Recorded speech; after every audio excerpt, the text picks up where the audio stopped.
Okay.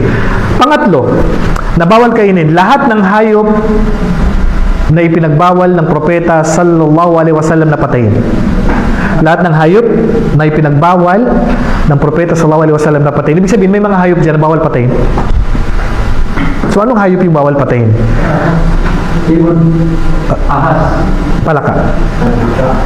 Ang palaka ay saan nakatira? Sa tubig. So, pangkalahatan, kahit nasabihin pa natin ang hayop na yan ay pwedeng mabuhay sa tubig at lupa, ang tanong, saan talaga siya nakatira? Yun ang tanong. Tubig pa rin. Alam nyo, simple lang. Pag nabubuhay sa lupa at tubig, ang tirahan talaga niyan ay tubig. Ganun lang. Sadyang nabubuhay lang sa lupa, pero sa tubig galing yan. Ganun lang kasimple yun. Tubig pa rin ang hatol doon. Okay. Pangatlo, katulad ng sinasabi ko, hayop na ipinagbawal ng propeta sallallahu alaihi wasallam na patayin. Kabilang dito ang palaka. Sa hadis ni Abu Dawud, rahimahullah, tinanong ang propeta sallallahu alaihi wasallam kung pwede bang gawing gamot ang palaka. Pwedeng gawing gamot. Panaha anhu. Ipinagbawal ng propeta sallallahu alaihi wasallam na gawing gamot. Panahaan katlihi. Ipinagbawal ng propeta sallallahu alaihi wasallam na patayin ang palaka. Kung bawal patayin, so bawal? Kasi hindi pwedeng kainin buhay. Kaya naman ang palaka bawal kainin. Kahit palakang bukid, hindi ka pwedeng pumatay ng palaka. Alam niyo ba, ang palaka ang hayop na napakadalas umalala sa Allah. At ang kanyang tunog ay pag-alala. Yung kukak-kukak niya, pag-alala pala yan. Sabi sa hadith, na ang kanyang tunog ay pag-alala sa Allah. At kabilang ang palaka sa tumulong kay Ibrahim a.s. pala apulahin ang apoy. Nagdadala siya ng tubig. Binubugan niya sa apoy. Yan ang ano ng palaka. Pero paano kung mga tao kumakain?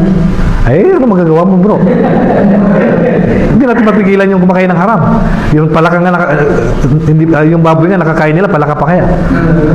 Okay? So, ang palaka ay kabilang sa hayop na bawal kainin dahil ipinagbawal na. So, pangatlong kaida, lahat ng hayop na ipinagbawal na patayin, so bawal din kainin. Mayroon din mga hayop na, pwede hayop, kasi may kabilang doon na ibon sa kanila, bawal patayin. Katulad ng honeybee. Pulot, yung pulot pukyutan. Yung pulot pukyutan, bawal patayin yan, kaya bawal din kainin. Ang langgam, bawal din patayin. Mayroon din tinatawag na surad.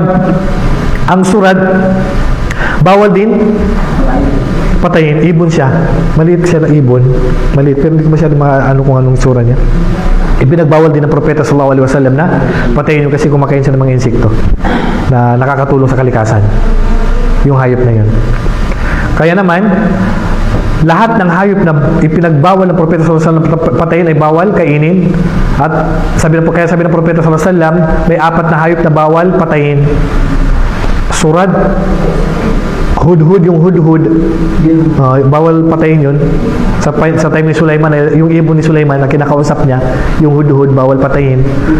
Yung pulot, yung pukyutan, yung nahla, at saka yung ibon na maliit, bawal patayin yun. At kabilang yung palaka na nakatira pa sa tubig yun. Kaya lang pinangalanan kasi siya ng propeta. Kahit na nakatira sa tubig, kaso na pinangalanan. Kaya bawal siyang kainin. So nakita ko ni pangatlo, lahat ng hayop na ipinagbawal ng propeta sallallahu alaihi wasallam na patayin, ang hatol ay haram na kainin. Okay.